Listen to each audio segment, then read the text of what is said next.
So now that the Falcons are actually legit, wow, I can't believe I'm actually saying that out loud. It only took 6 years. You know what? Let me not complain. There's teams that have it way worse than we do. Jets.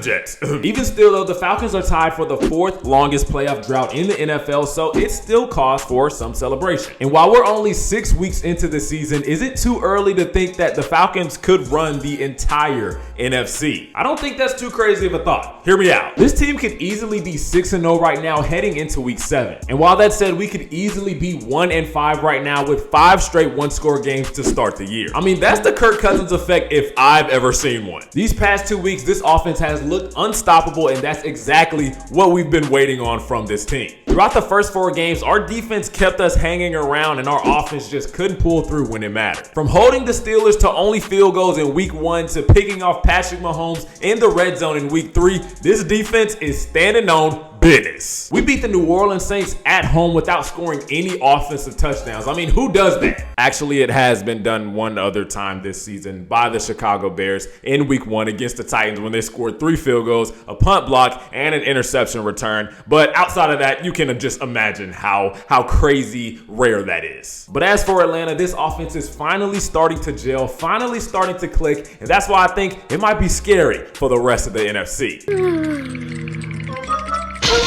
Yeah, I know the Vikings are undefeated with Sam Darnold playing like prime Tom Brady. I know the Commanders are borderline unstoppable with rookie Jaden Daniels and the best rushing attack in the conference under former head coach Cliff Kingsbury. But do not sleep on Atlanta, I'm telling you. I'm not saying that because I'm a fan. I'm saying that because it's the truth. First 3 weeks was preseason for this team. Raheem Morris elected to not play any starters during the actual preseason, so week 1 against the Steelers was the first time this offense was seeing the field together in a game time situation. Yeah, they saw the field together in OTAs and training camp, but for the most part, those are rehearsed and simulated game situations. It's always different when you're actually stepping on the field against another team. And while there's always going to be kinks and wrinkles to iron out, this team, especially the offense, was completely broken. There was no direction, no cohesion. They were just all over the place. Through the first month, the Falcons offense was one of the worst in the league. Kirk Cousins was not commanding this offense effectively, as he still to this day kind of works his way back from that Achilles injury.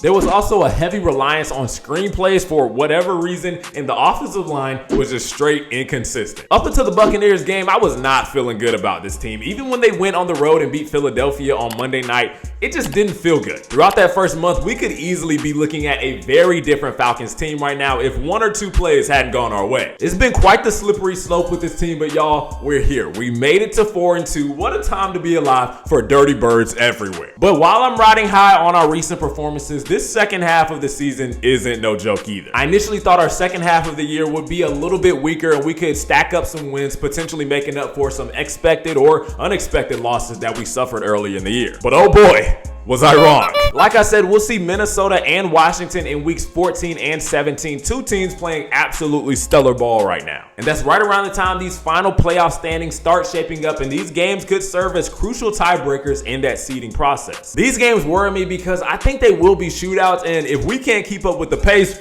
we can kiss that number 1 seed goodbye. And in order to keep up with the pace, we have to solve one problem. On defense, Atlanta hasn't struggled against the pass very much, and they actually rank pretty high in terms of passing yards allowed. But it's against the run where we just let the floodgates open. We rank in the bottom 10 for rush defense in the league, and when you play a team that's as good as running the ball as the Commanders, you better be ready to meet them in that hole. This also leaks over to the pass rush, as Atlanta is dead last in the league for sacks, which is so baffling given our defensive line core of Judon, Jarrett, Onyemata, and Carter. We can't sack a quarterback if our life depended on it. Blitzing lanes are all out of whack. Contain assignments sometimes seem like they're just being ignored, and this just gives that opposing team an extra layer of help to get the ball to their receivers. It's something that I didn't really think this team needed to worry about heading into the year because of the proven talent up front. And this is just my biggest concern when I think of if this team can hang with the big boys in the NFC. Maybe it's a product of Jimmy Lake being our first-year defensive coordinator. As the head coach of Washington, Washington a few seasons ago, his Huskies were very poor against the run as well, giving up upwards of 160 yards a game in 2020 and 2021. But while that was the case, they did rank number 1 in passing yards allowed in all of college football in 2021 and top 15 in 2020. It's given that this man just doesn't prioritize stopping the run and tries to make up for it on the back end in the secondary, which makes sense for a guy who's been mainly a defensive backs coach his entire career. But my guy, you're a coordinator now. You got to control all facets of this defense. But at the end of the day, this is really the only part of this team that scares me moving forward. And hey, if they can get this under control, they might be seeing a few home games come their way in January. Kirk is now looking good. Receivers are getting open. The run game has taken quite a dip from last year, but it's still pretty solid. I'm loving what I'm seeing from Jesse Bates, Justin Simmons, AJ Terrell. I mean, heck, even Mike Hughes, who I was very skeptical about heading into the year. I mean, this is truly the first well-rounded Atlanta Falcons team I've seen